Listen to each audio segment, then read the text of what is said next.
इसरार bulletin की शुरुआत करने से पहले आपको सीधा मुख्यमंत्री पुष्कर सिंह धामी लाइव हैं।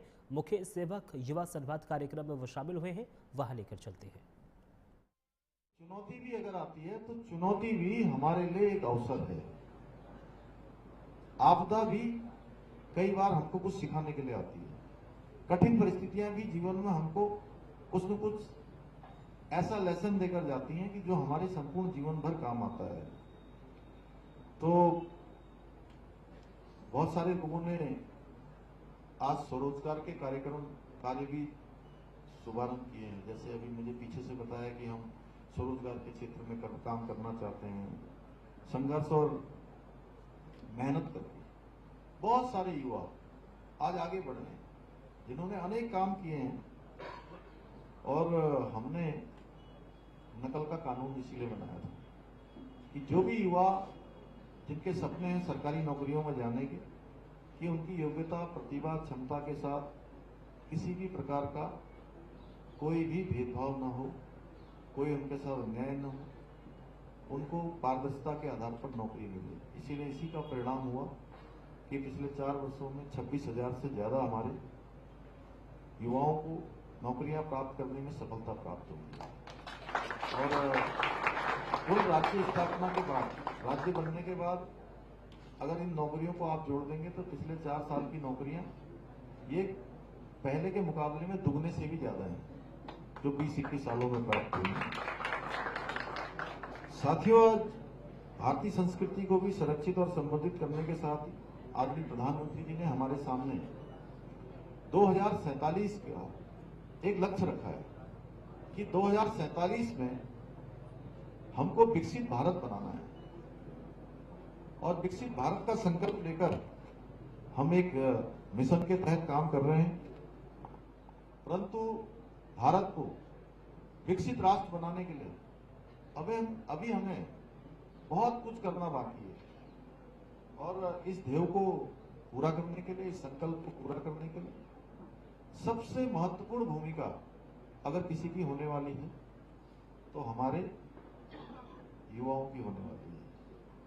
और ये अमृत काल है, हमारे प्रधानमंत्री जी कहते हैं कि आने वाले ये जो 2047 तक का कालखंड है, उस कालखंड में आप सब युवाओं की बहुत महत्वपूर्ण भूमिका होने वाली है। आप जिन क्षेत्रों में भी रहेंगे, जहां भी रहेंगे, जैसे मैंने कहा कि कोई भी राष्ट्र आर्थिक रूप से, सामाजिक रूप से, राजनीतिक और सांस्कृतिक रूप से तब तक विकसित नहीं हो सकता जब तक हमारी युवा शक्ति संगठित नहीं होगी, वो ध्येयशील नहीं होगी, आत्मनिर्भर और राष्ट्रवाद की भावना से जब तक उनके अंदर कूट कूट के राष्ट्रवाद न भरा हो कि मुझे भी कुछ करके दिखाना है, मुझे भी इस विकसित भारत के संकल्प में अपना योगदान देना है, ऐसा जब तक मेरा ध्येय नहीं होगा तब तक हम जो है कहीं ना कहीं ये सोचेंगे कि जो विकसित भारत का संकल्प है उसमें पूरी तरह से उसका विस्तार नहीं हो पा रहा है, उसमें कहीं ना कहीं हमारा योगदान नहीं हो पा रहा है।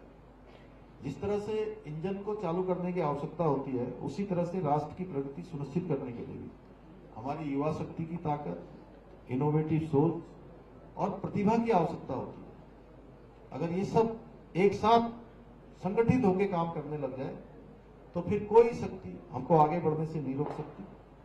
और आज भारत पूरे विश्व के अंदर एक युवा देश के रूप में जाना जा रहा है। और अगर देश के सही युवा, सभी युवा सही दिशा में कार्य करेंगे तो हमारा देश अवश्य रूप से जिस दिशा में अग्रसर हो गया है, जिस दिशा में आगे बढ़ गया है, भारत को विश्व गुरु बनने से कोई रोक नहीं सकता। आने वाले समय में आज देखिए जिस प्रकार से भारत हमारा आर्थिक रूप से 11वें नंबर की आर्थिक शक्ति हुआ करता था और अब हम 4थे नंबर की दुनिया की सबसे बड़ी आर्थिक ताकत बन गए हैं।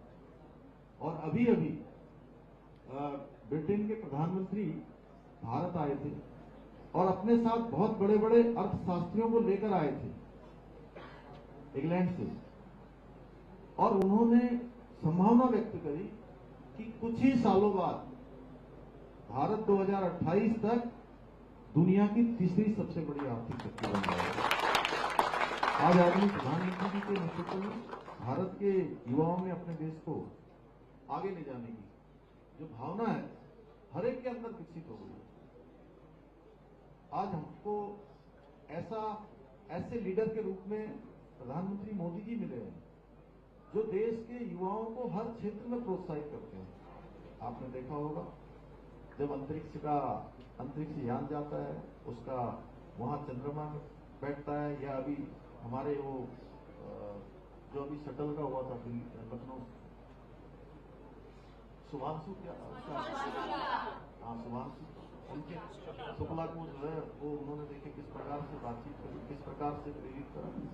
इसी तरह से खिलाड़ियों की बात, तो खिलाड़ी हमारे जब खेलने जाते हैं, कोई प्रतियोगिता में जाते हैं, तो प्रधानमंत्री जी उनसे बात करते हैं। उसके बाद अगर जीतते हैं तो भी बात करते हैं, अगर कहीं जीतने में पीछे रह जाते हैं तो भी उनका प्रोत्साहन करते हैं।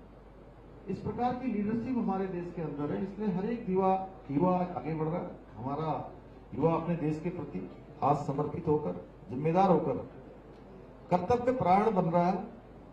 मेरा मानना है कि आप सबके साथ भी जो आज ये यहाँ पर युवा संवाद हुआ है, ये कहीं न कहीं आप सबके, मुझे लगता है कि जो थोड़े बहुत जो मैंने अपने जीवन में अनुभव किया है या जो भी कुछ सीखा है, मैंने कुछ सारांश में आप सबके सामने उसको शेयर करने की कोशिश की है। और विकसित भारत का जो संकल्प है उसमें भी आप सबके साथ जो ये संवाद हुआ है वो एक मील का पत्थर साबित होगा। साथियों, इसके साथ ही हमारी सरकार देवभूमि उत्तराखंड की धार्मिक और जो सांस्कृतिक विरासत है उसको संरक्षित करने के लिए, उसको संवर्धित करने के लिए निरंतर संकल्पबद्ध होकर काम कर रही है। उत्तराखंड स्टार्टअप नीति आने के बाद अब स्टार्टअप कल्चर भी तेजी से आगे बढ़ रहा है।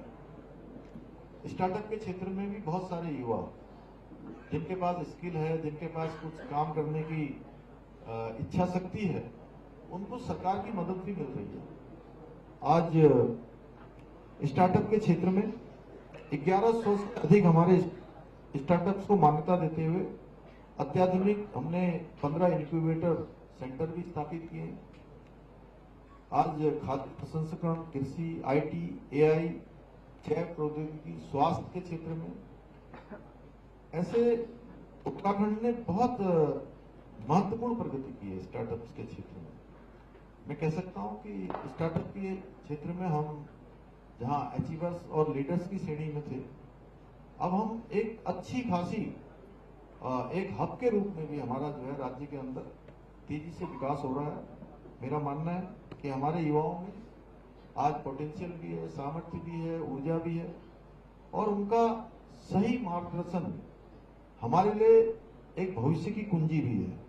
मैं आप सभी प्रतिभावान युवाओं से आज यही अपील करना चाहता हूं कि आप जिस क्षेत्र में भी कार्य करें, आप पूरी ऊर्जा के साथ करें। ध्यान रखें कि आपको प्रत्येक कार्य में जहां निजी आपकी प्रगति होनी है। चलिए खबरों में आगे बढ़ेंगे।